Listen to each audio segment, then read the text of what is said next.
বিসমিল্লাহির রহমানির রহিম আলহামদুলিল্লাহি রাব্বিল আলামিন ওয়াসসালাতু ওয়াসসালামু আলা আশরাফিল আমবিয়া ওয়াল মুরসালিন ওয়া আলা আলিহি ওয়া সাহবিহি আজমাইন। মাকাম সেন্টার ফর সুফি হেরিটেজ কর্তৃক আয়োজিত হযরত শাহজালাল মুজাররদ রাহমাহুল্লাহ আধ্যাত্মিক ও রাজনৈতিক প্রেক্ষিত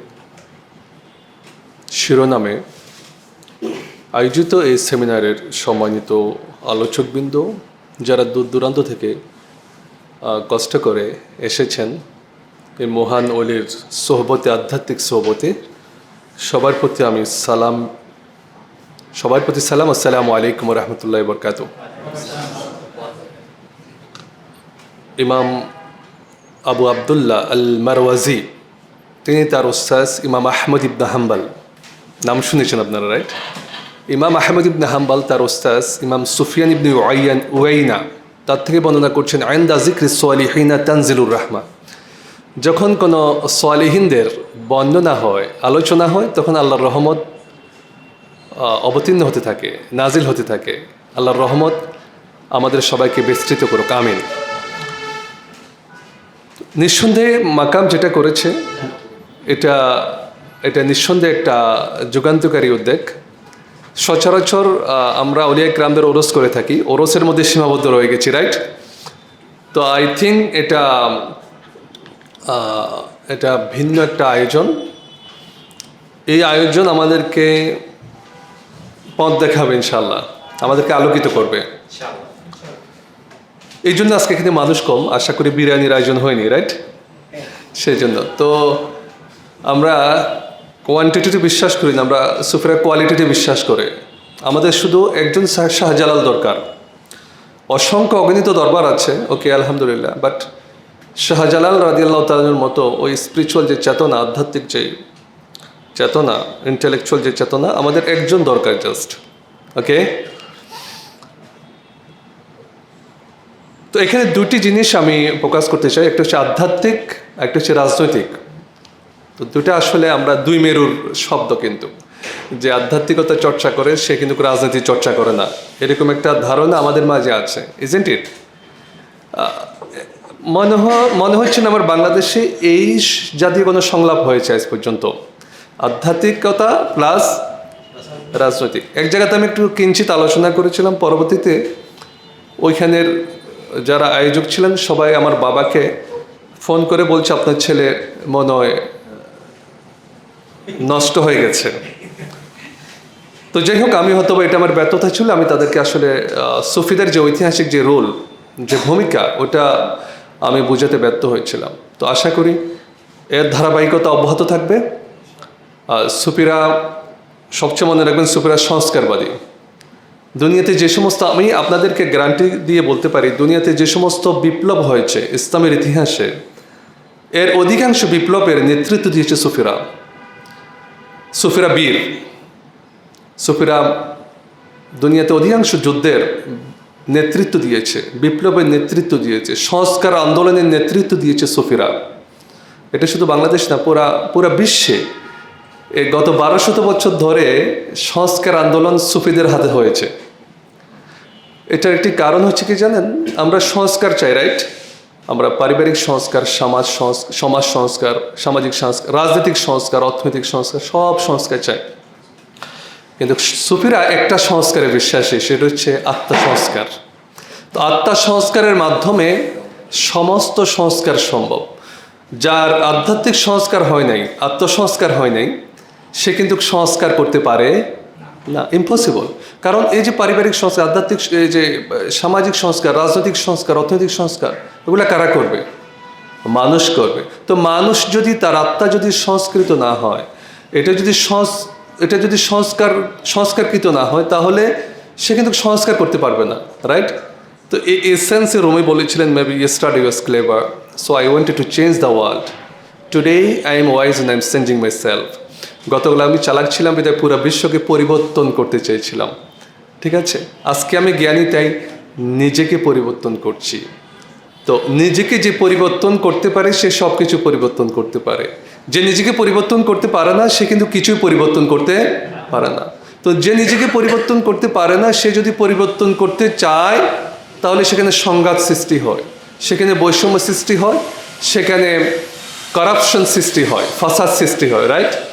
তো সুফি সংস্কার যে আধ্যাত্মিক, ওরা আত্মসংস্কারে বিশ্বাসী, আর আত্মসংস্কারের মাধ্যমে ব্যক্তি যখন সংস্কৃত হবে, তার দ্বারা পরিবার সংস্কৃত হবে, সংস্কার সাধন হবে, সামাজিক সংস্কার সাধিত হবে, রাজনৈতিক কিংবা অর্থনৈতিক সংস্কার কি হবে, সাধিত হবে।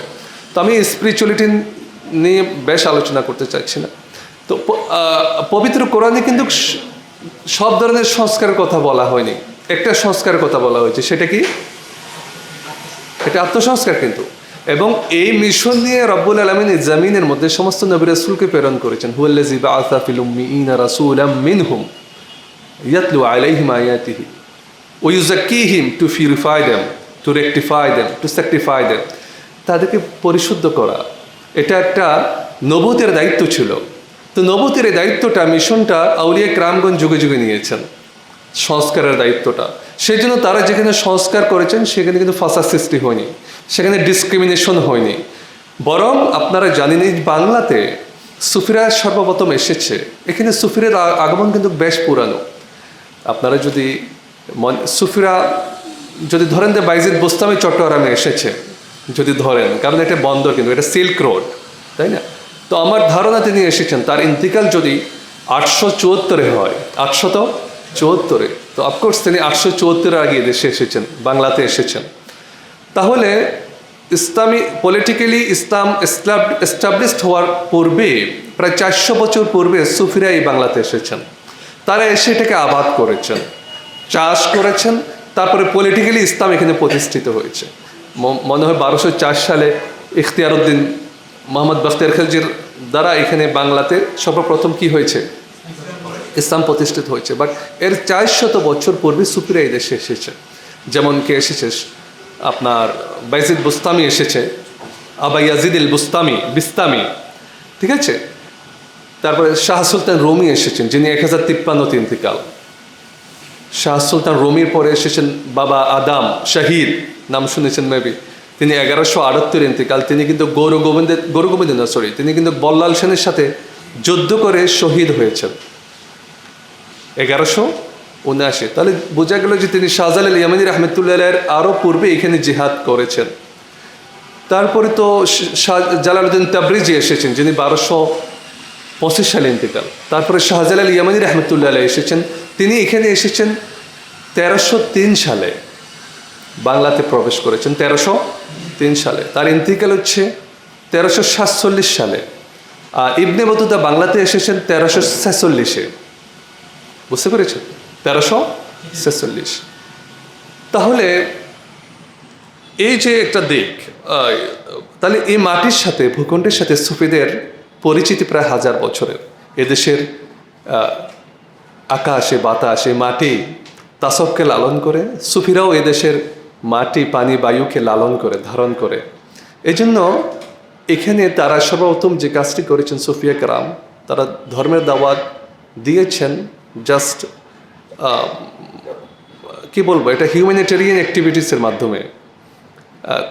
তারা এখানে এসে যে জিনিসটা পেয়েছেন, এখানে একটা ক্যাস্ট সিস্টেম পেয়েছেন। ক্যাস্ট সিস্টেম বুঝেন তো, বন্দবাদ, জাতিগত যে হিন্দুইজম, জাতিগত যে একটা বৈষম্য এখানে ছিল, ডিসক্রিমিনেশন ছিল।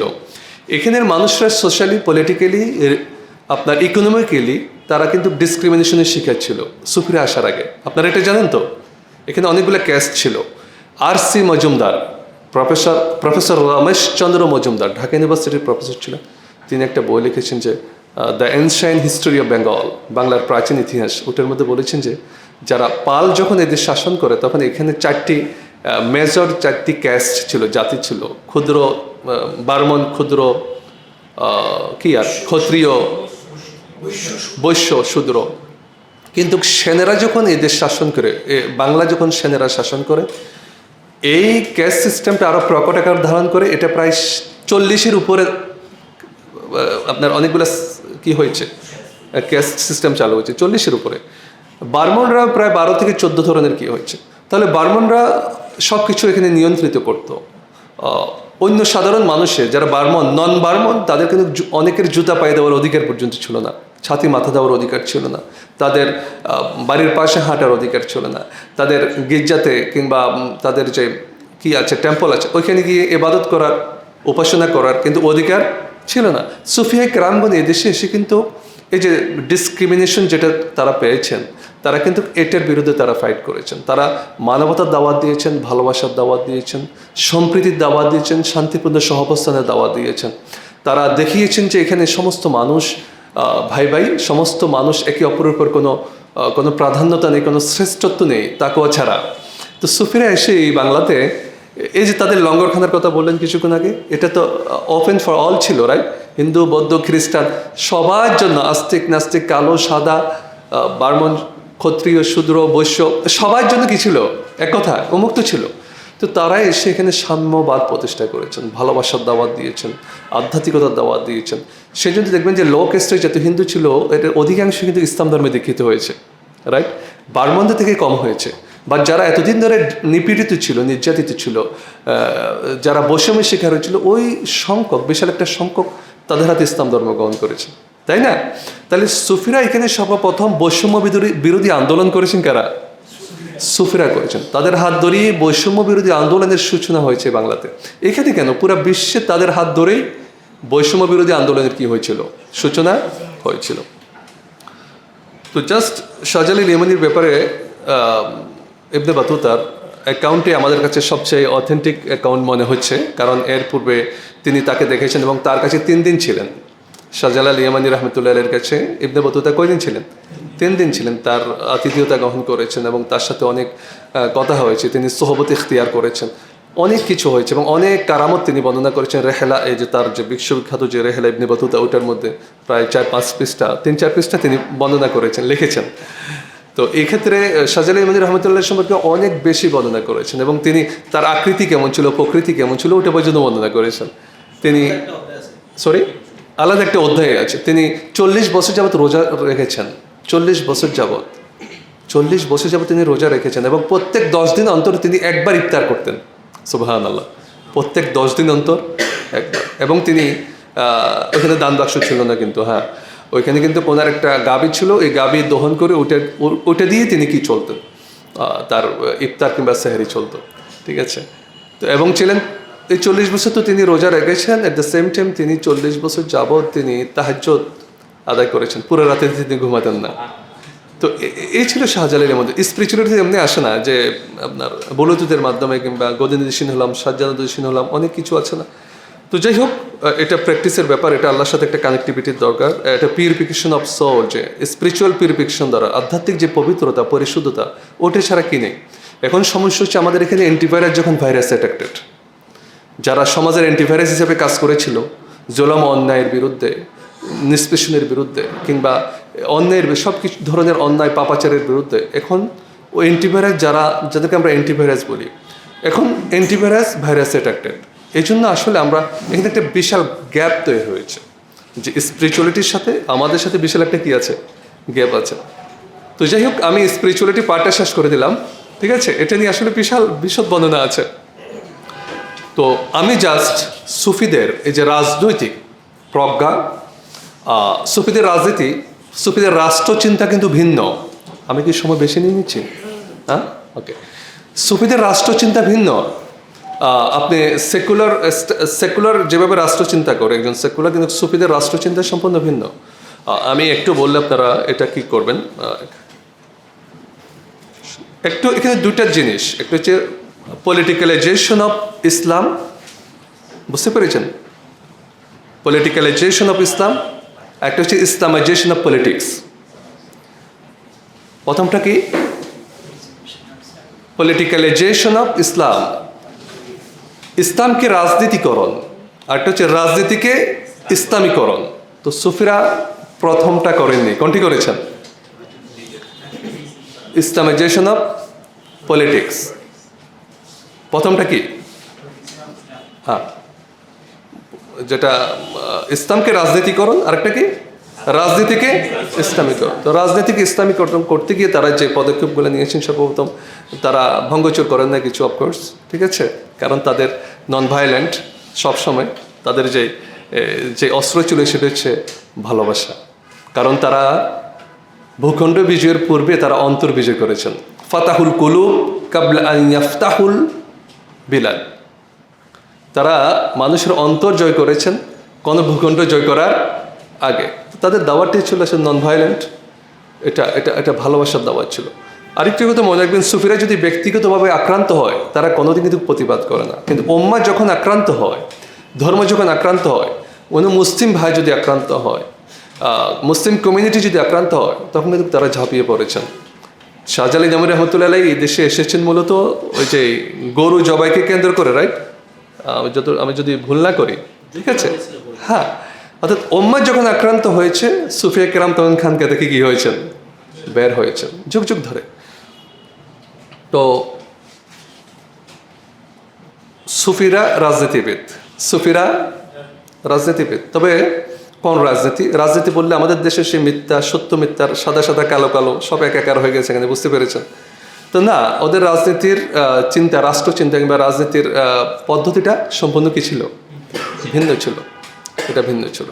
তারা রাজনীতি করেছে, কিন্তু তারা এই রাজনীতি নিয়ন্ত্রণ করেছে, কিন্তু তারা ক্ষমতায় কোনোদিন, কারণ ক্ষমতা যাওয়া, এই চেয়ার দখল করা, গদি দখল করা, বিভিন্ন ঘাট দখল করা, ইউনিভার্সিটি দখল করা, আই থিঙ্ক এটা সুবিধের সাথে যায় না। ইটস ভেরি, কি বলবো, খুবই এটা দখলদার না, তারা দখল করে নাই, তারা একটা জিনিস দখল করেছে, সেটা হচ্ছে অন্তর।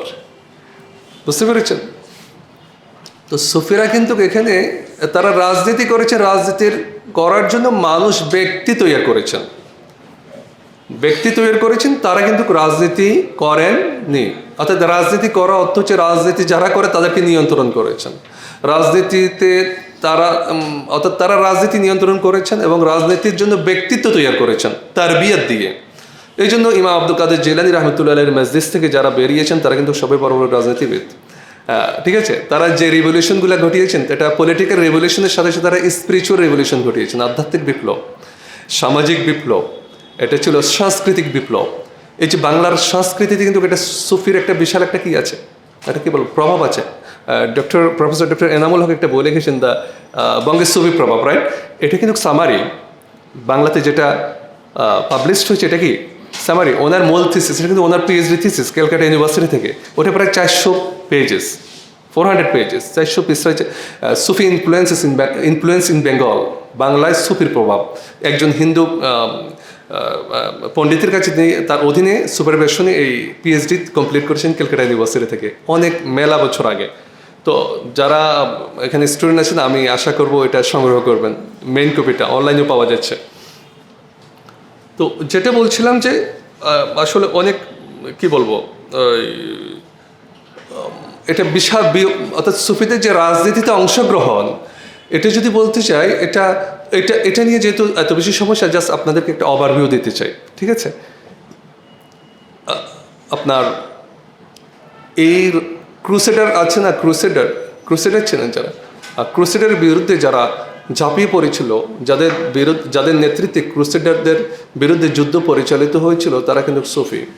ফর এক্সাম্পল, ইমাম আবুল হাসান শাহজিলি রহমতুল্লাহ নাম শুনেছেন? ইমাম আবুল হাসান শাহজিলি রহমতুল্লাহ আলাই, যিনি 656 হিজরিতে ইন্তেকাল, তার উপর তিনি কিন্তু অন্ধ ছিলেন, তার উপর কিন্তু জেহাদ ফরজ নয়, কিন্তু অন্ধদের উপর কি নেই, জিহাদ নেই। এরপরে তিনি ক্রুসেডারদের বিরুদ্ধে মনসুরাতে, মিশরের মনসুরাতে তিনি জিহাদ করেছেন, একাধিক সূত্রে বর্ণিত আছে। ইমাম সিয়ার ও আলামিন নুবালা কিতাবের মধ্যে ইমাম শামসুদ্দিন জিহাবি বর্ণনা করেছেন, এছাড়া অনেক স্কলারগণ এই কথাটা বর্ণনা করেছেন। তেমনিভাবে আপনি সালাউদ্দিন আইয়ুবীর নাম শুনেছেন আপনারা? সালাউদ্দিন আইয়ুবী রহমতুল্লাহ আলাই কাদেরিয়া তরিকার স্কুল থেকে কিন্তু কি সে গ্র্যাজুয়েটেড, অর্থাৎ আধ্যাত্মিকভাবে সে গ্র্যাজুয়েটেড, তার হাতে গড়ি হয়েছে কাদেরি তরিকার মাধ্যমে। এবং সৈয়দনা ইমাম আব্দুল কাদের জিলানী রাদিয়াল্লাহু তাআলা আনহু তাদের বাসায় গিয়েছিলেন বাগদাদে। তার বাবা কিন্তু ইমাম আব্দুল কাদের জিলানী রহমতুল্লাহ মুরিদ ছিলেন, এবং কি এই সালাউদ্দিন আইয়ুবী রহমতুল্লাহ আলাই ইমাম আব্দুল কাদের জিলানী রাদিয়াল্লাহু আনহু সাক্ষাৎ পেয়েছিলেন, এবং কি পরবর্তীতে তিনি কি অবদান রেখেছেন এটা বলার কোনো অপেক্ষা রাখে না। তার মাধ্যমে বাইতুল মাকদাস স্বাধীন হয়েছে, রাইট? এবং তিনি অনেক কিছুই করেছেন। তাহলে তিনি একজন কি ছিলেন? তিনি সুফি ছিলেন, তাই না? এরপরে মোহাম্মদ ফাতে আল কুস্তান্তানিয়া, কনস্টান্টিনোপল যিনি বিজয় করেছেন, সরি, হ্যাঁ, তিনি বিজয় করেছেন, তিনিও হচ্ছে আপনার শেখ শামসুদ্দিন রহমতুল্লাহ আলাইয়ের মুরিদ ছিলেন। ঠিক আছে, এটা আমার কথা না, হিস্ট্রি অ্যান্ড বেদায়ন এর মধ্যে পাবেন আপনি, যারা ইতিহাসবেত্তা আছে, জিনিসগুলো একদম স্পষ্ট। এছাড়া যুগে যুগে প্রত্যেকটা ভূখণ্ডে সুফির অবদান রেখেছে। ইজ্জুদ্দিন আব্দুল সালামের নাম শুনেছেন, যিনি 660 হিজরিতে ইন্তেকাল, সুলতানুল উলামা, যিনি ফকি, jurist, at the same time সুফি। তিনি তিনি তিনি কিন্তু ক্রুসেডার বিরুদ্ধে যুদ্ধ করেছেন। তিনি তৎকালীন যে মিশরের শাসক ছিল, শাসককে বললো যে আপনি ক্রুসেডারের বিরুদ্ধে যুদ্ধ পরিচালনা করুন। তিনি বললেন যে আমার কাছে ওই রকম অর্থ নেই। তিনি বলছিলেন যে আপনি আপনার স্ত্রীদেরকে বলুন যাদের গয়না যাতে বিক্রি করে, এরপর আমরা যুদ্ধ কি করব পরিচালনা। ওই যুদ্ধের নেতৃত্ব দিয়েছিলেন ক্রুসেডারের বিরুদ্ধে ইমাম সুলতানুল উলামা ইজ্জুদ্দিন আব্দুল সালাম আসসুলামি রহমতুল্লাহ আলাই, যিনি 660 হিজরিতে ইন্তেকাল, আজ থেকে প্রায় 950 বছর আগে। এছাড়া এই আধুনিক সমসাময়িক যুগও 1973 সালে ইসরায়েল এবং মিশরে যে যুদ্ধ হয়েছিল, সে যুদ্ধের নেতৃত্ব দিয়েছিলেন ইমামুল আকবর ডক্টর আব্দুল হালিম মাহমুদ রহমতুল্লাহ আলাই, যিনি তাসাউফ একটা সাবজেক্ট আল আজহার ইউনিভার্সিটির কারিকুলামে যিনি অন্তর্ভুক্ত করেছিলেন। তিনি গ্র্যান্ড ইমাম অফ আল আজহার ইউনিভার্সিটির ছিলেন, তখন প্রেসিডেন্ট ছিলেন আনোয়ার সাদাত। তিনি রাত্রে স্বপ্নে দেখলেন রসুল করিম সাল্লাল্লাহু আলাইহি ওয়াসাল্লামকে যে আপনি জিহাদ পরিচালনা করুন। তারপরের দিন তিনি ফজরের নামাজ পড়ে আনোয়ার সাদাতের কাছে গেলেন, গিয়ে বললেন যে আপনি যুদ্ধ পরিচালনা করুন। বললেন যে না, আমরা তাদের সাথে পারবো না। তখন রোজা ছিল 17 রমাদান, তো আমরা তাদের সাথে পারবো না, তারা অনেক বেশি শক্তিশালী। বলছে না, আমরা পারবো। বলছে আপনি তো নিশ্চয়তা দিচ্ছেন কীভাবে? বলছে আমি রাইতু রসুল আল্লাহ সাল্লাল্লাহু আলাইহি ওয়াসাল্লাম, আল্লাহর হাবিবকে দেখেছি। বলছে যে তিনি বলেছেন যুদ্ধ পরিচালনা করার জন্য। তারপরে তিনি সেনাবাহিনীর উদ্দেশ্যে তিনি ভাষণ দিলেন। ইমাম আল আকবর ডক্টর আব্দুল হালিম মাহমুদ রহমতুল্লাহ আলাই তিনি বলেছিলেন যে যারা জিহাদে অংশগ্রহণ করবে ওদের বিরুদ্ধে, তাদের জন্য যেহেতু রোজা, আপনার জন্য ইফতার করা, অর্থাৎ আপনারা রোজা ভাঙতে পারবেন, যুদ্ধের জন্য কি করতে পারবেন? রোজা ভাঙতে পারবেন। সেনাবাহিনীর উত্তর দিয়েছিল যে আমরা রোজা রেখেছি, আমরা জান্নাতে ইফতার করবো। সুবহানাল্লাহ। তো ওই দিন কিন্তু আমরা তুরেসিনা, যেটা তুর পাহাড়, ওটা কিন্তু আগে ইসরায়েলেরা ওরা নিয়ে গিয়েছিল। ওই তুরেসিনা সবটা, ওই অঞ্চলটা ইজিপ্টের আন্ডারে এসেছে ওই যুদ্ধের মধ্যে। ওই যুদ্ধে ইজিপশিয়ানরা মিশরীরা বিজয় লাভ করেছিল 1973-তে। এর আগে যদি একটু দেখি যে এই তুর্কি, যেটা পুরাটাই সেকুলারাইজ করা হয়েছিল, আপনারা এটা জানেন তুর্কির ইতিহাস। এই তুর্কির ইতিহাস তো আপনারা জানেন যে তুর্কিকে পুরাদমে সেকুলারাইজ করা হয়েছিল। ওই জায়গা থেকে তুর্কিকে ইসলামাইজ করলো কে? যে প্রাণ পুরুষ, তার নাম হচ্ছে ইমাম বাদিউজ্জামান সাইদ নুরসি রহমতুল্লাহ আলাই, যিনি প্রথম এবং দ্বিতীয় বিশ্বযুদ্ধের সৈনিক। ইমাম সাইদ নুরসি ওরফাতে 1960 ইন্তেকাল করেন, 1960 সালে। তিনি শরীয়তের যেমন ইমাম ছিলেন, তরিকতের কি ছিলেন? ইমাম ছিলেন। তিনি নকশবন্দি তরিকের ইমাম ছিলেন। তিনি বলছেন আমি ইমাম গাজ্জালি দ্বারা প্রভাবিত, আমি জালালউদ্দিন রুমি দ্বারা প্রভাবিত, আমি আহমদ ফারুক সের হিন্দি দ্বারা প্রভাবিত, মজিদুদ্দিন আল ফিসানি। বলছে আমি যখন মাকতুবাত পড়ি, মনে হয় যেন প্রতিটি লাইন আমাকে নিয়ে লেখা। তিনি সংস্কার আন্দোলনে ডাক দিলেন, শিক্ষার সংস্কার, ইমানের সংস্কার। বিশেষ করে যে সমস্যা আমরা বর্তমানে ভুগছি, আমরা অধিকাংশ হচ্ছে আপনার ট্রেডিশনাল মুসলিম কিংবা কালচারাল মুসলিম। তো ওই একটা পর্যায় থেকে তিনি তার অদম্য ইচ্ছায়, আল্লাহর মেহেরবানিতে তিনি এই যে ইমানের সংস্কার আন্দোলন চালাইলেন। এবং রাজনীতি এককালে তিনি ছেড়ে দিয়েছিলেন। ওইটার একটা প্রেক্ষাপট আছে। তিনি বললেন যে আমি এক জায়গাতে গেলাম, গিয়ে দেখেছি একজন রাজনীতিবিদ অন্য একজন আলেমকে তুচ্ছ তাচ্ছিল্য করছে, এমন অবস্থা তাকে বিহেভ করছে, অ্যাড্রেস করছে, মনে হচ্ছে যেন তাকে কাফের বলাটা বাকি আছে শুধু। অ্যাট দ্য সেম টাইম ওই ব্যক্তি অন্য এক আলেমের প্রশংসা পঞ্চমুখ, অন্য এক মুনাফিকের প্রশংসা কি পঞ্চমুখ। এটার কারণ ছিল যার প্রশংসা করছে সে এবং যে বলছে দুজনে একই দলের মানুষ, আর যাকে ইনসাল্ট করা হচ্ছে, যাকে কাফের ফতোয়া দিতে চাইছিল, সে কিন্তু ভিন্ন মতাদর্শের মানুষ। তখন তিনি বলছিলেন আউযু বিল্লাহি মিনাশ শাইতানি ওয়াস সিয়াসা, আমি রাজনীতি এবং শয়তান থেকে আল্লাহর কাছে আশ্রয় চাই, রাজনীতি এবং শয়তান থেকে। কারণ এই যে ডিসক্রিমিনেশন, অন্যকে ইনসাল্ট করা, মুসলিম ভাইকে, বর্তমানে আমরা চর্চা করছি না হরর রাজনীতির নামে, আমরা চর্চা করছি না, গীবত করছি না, হিয়া প্রতিপন্ন করছি না, আমরা অনেক কিছু চুরি করছি না, চাঁদাবাজি করছি না, মনে করছি। যারা ইসলামের রাজনীতির কথা বলে আমরাও তো কিন্তু করছি, জিনিসগুলা কম বেশ করছি। তো এই কিছু দেখেই তিনি কিন্তু এই রাজনীতির ময়দান থেকে সম্পূর্ণ কি হয়ে পড়েন, তো তার পদ্ধতিটি ছিল তিনি রাজনীতির ব্যক্তিত্ব গঠন করবেন। যারা বর্তমানে তুর্কি চালাচ্ছে রাজব তাইয়িপ এরদোগান, উনি কিন্তু সবাই কিন্তু বদিউজ্জামান সাইদ নুরসির ছাত্র। কনসেপ্টটা পেয়েছে, এই দীক্ষাটা পেয়েছে বিশিষ্ট সুফি ইমাম বদিউজ্জামান সাইদ নুরসি রহমতুল্লাহ আলাইহ থেকেই। এছাড়া সালাউদ্দিন আইয়ুবী ছাড়াও ইমাম মহিউদ্দিন ইবনুল আরাবী, আপনারা জানেন ক্রুসেডের বিরুদ্ধে তিনি গুরুত্বপূর্ণ ভূমিকা তিনি রেখেছেন। ইমাম আবুল হাসান শাহজালির কথা বলেছি, আবুল ফাত আল খাইরাবাদী রহমতুল্লাহ আলাইহির নাম শুনেছেন। ব্রিটিশ বিরোধী আন্দোলনে তিনি কি করেছিলেন? তিনি জোরদার ভূমিকা পালন করেছিলেন। তিনি 1808 সালে 9 সালে তিনি জন্ম এবং 1861 তার ইন্তিকাল। তাকে আন্দামানে নির্বাসিত করা হয়েছিল। তো এত বড় স্কলার এবং সুফি স্কলার, দেখেন তিনি ব্রিটিশ বিরোধী আন্দোলনে, বরং শুধু ব্রিটিশ বিরোধী আন্দোলনে না, উনি শুধু একা না। আমি মনে করি যে উপনিবেশবাদের বিরুদ্ধে সুফিরাই সবচেয়ে বেশি সোচ্চার ছিল। আপনারা ওমর ইল মুখতারের নাম শুনেছেন। লিবিয়াতে এই যে ইটালিয়ানদের যে আগ্রাসন, তাদের যে এটা কি বলবো ইস্তেমার, কলোনাইজেশন, এর বিরুদ্ধে সর্বপ্রথম যে ভূমিকা পালন করেছেন ওমর ইল মুখতার। তাকে প্রায় 80+ বয়সে তাকে ফাঁসি দেওয়া হয়েছিল। তার লকব দেওয়া হয়েছিল ইটালিয়ানরা আসাদুস-সাহারা, মরুভূমি সিংহ। ওমর ইল মুখতার অনেক বড় তরিকতপন্থী, উনি সুফি। টিল টুডে, আজকের দিনও যারা ফিলিস্তিনি যারা প্রতিরক্ষার দায়িত্ব পালন করছেন, কাশেম ব্রিগেড লেখা হয় পত্রিকাতে, এটা হচ্ছে আসলে কাতিবাতু কাসসাম, কাশেম না কাসসাম। সৈয়দুনা শেখ ইমাম ইজ্জুদ্দিন কাসসাম, তিনি শাযিলি তরিকার কি শেখ। যারা বর্তমানে এই যে ফিলিস্তিনে স্বাধীনতা সংগ্রামে এখন পর্যন্ত যারা চালিয়ে যাচ্ছেন, তারা কিন্তু সবাইকে সুফি। তো এছাড়া ওমর মুখতার বলেন, ইজ্জুদ্দিন কাসসাম বলেন, ডক্টর আব্দুল হালিম মাহমুদ, আসলে ওদের এইভাবে প্রচুর, আপনি যদি চান অর্থাৎ পুরো বিশ্বের, এবং এই যে রাশিয়াতে ইমাম আশ-শামেল আদ-দাগস্তানি, কি বলবো, অর্থাৎ পুরাটাই তিনি জয় করেছেন রাশিয়ানদের বিরুদ্ধে, রুশদের বিরুদ্ধে, উপনিবেশনের বিরুদ্ধে।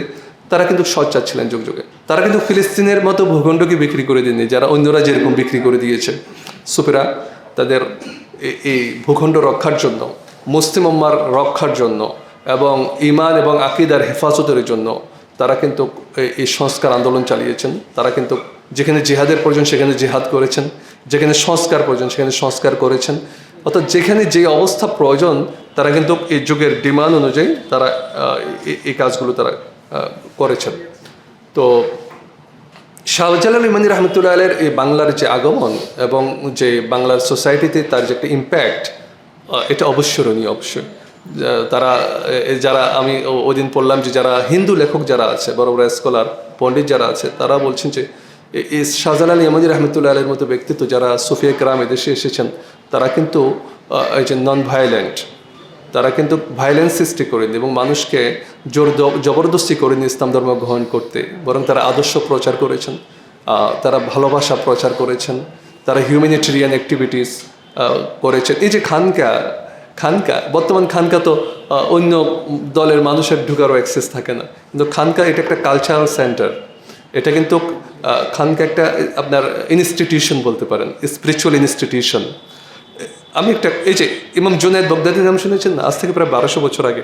দেখেন না, তার ব্যাপারে বলছেন যে তিনি যখন খানকাতে বসে কথা বলতেন, দার্শনিকরা আসতো তার চিন্তা নেওয়ার জন্য, কবি সাহিত্যিকরা আসতো তার থেকে শব্দ চয়ন নেওয়ার জন্য, ফোকাহে কেরাম আসতো, জুরিস্ট যারা আছে মুসলিম, বিভিন্ন মাসালা জানার জন্য, সুফিরাও আসতো এই যে স্পিরিচুয়াল যে তিনি যেই রুলস, স্পিরিচুয়াল যে বিধিবিধান বলতেন, ওগুলো নেওয়ার জন্য। তাহলে এই যে খানকা তো সবসময় কী ছিল আপনার একটা সেন্টার ফর লার্নিং, একটা কী ছিল শিখার একটা সেন্টার ছিল, ইনস্টিটিউশন ছিল। এটা কালচারাল ইনস্টিটিউশন, এটা স্পিরিচুয়াল ইনস্টিটিউশন, এটা আবার যেখানে শরীয়তেরও আলোচনা হচ্ছে, তরিকতেরও আলোচনা হচ্ছে, এটা আবার সোশ্যাল গ্যাদারিংয়ের হচ্ছে, আবার লঙ্গরখানাও আছে। দেখবেন যে এখন পর্যন্ত আমি কায়রোতে, মিশরে অনেক জায়গাতে দেখেছি এই কালচারটা এখনো আছে। তো আনফর্চুনেটলি আমাদের দেশে এই তাসবটা বেশি সংস্কার দরকার। সুফিরা সংস্কারবাদী, তো সুফিরা কি এখন সুফিদেরকে সংস্কার প্রয়োজন, তাসবের সংস্কার প্রয়োজন। এই দেশের তাসবের সংস্কার অনেক বেশি। আমরা জাস্ট মনে হচ্ছে কেমন জানি আমার আসলে আমি যখন কায়রোতে ছিলাম কিংবা মালয়েশিয়াতেও যখন ছিলাম, আমি যখন সামার ভ্যাকেশন হতো আমি কিন্তু আমি সফরে বেরিয়ে পড়তাম, ঠিক আছে, একদম 3 মাসের জন্য উধাও কায়রো থেকে আমি চলে যেতাম বিভিন্ন জায়গাতে। তো আমি ওদের আখলাক দেখেছি, আদর্শ দেখেছি, তাদের ভালোবাসা, মমতা। তো আমি ওই জিনিসগুলা সুফিদের যে একটা কি বলবো যে একটা ওদের আদর্শ, ওইটা আমি এখানে পাই না। আছে, এখানেও আছে, তবে যে হারে এখানে দরবার আছে, যে হারে আমরা সুফি দাবি করি, যে হারে অনেক কিছু আমরা নিজেদেরকে দাবি করছি, তো আই ডোন্ট থিঙ্ক আমরা আসলে ওই পর্যায়ের কিংবা ওই অবস্থানের। তো আমি জাস্ট আবারও ধন্যবাদ জানাচ্ছি মাকামের সাথে যারা জড়িত আছেন, আল্লাহ তাদের মাকামকে বুলন্দ করুক। এটা আসলে ভিন্ন একটা উদ্যোগ, আমাদেরকে রিথিঙ্ক করতে হবে। আমরা যদি রিবিল্ড করতে চাই, রিকনস্ট্রাক্ট যদি করতে চাই, আমাদেরকে রিথিঙ্ক করতে হবে। জাস্ট শাহজালাল ইমানি রহমতুল্লাহি কিছু কারামত বলে গেলাম, অন্য আউলিয়া কিরাম আলোচনা হলো, কিছু কারামত বলে গেলাম, এরপরে আপনার তাবারুক বন্টন হলো, দ্যাটস ইট। এরপরে আসলে আমরা কি পেলাম এবং আমরা এই 21st সেঞ্চুরিতে কীভাবে তাদের দীক্ষাগুলো নিতে পারি, শিক্ষাগুলো নিতে পারি, তাদের থেকে কিভাবে আমরা এখনও আলোকিত হতে পারি তাদের মাধ্যমে, এই জিনিসটার বোধহয় আজকে আলোচনার সুযোগ করে দিয়েছে এখানে এই মাকাম, এই জায়গাটার সুযোগ করে দিয়েছে। তো আমি ধন্যবাদ জানাচ্ছি সবাইকে। জাযাকুমুল্লাহু খাইরান লিহুসনি ইসতিমাইকুম। আসসালামু আলাইকুম ওয়া রাহমাতুল্লাহি ওয়া বারাকাতুহু।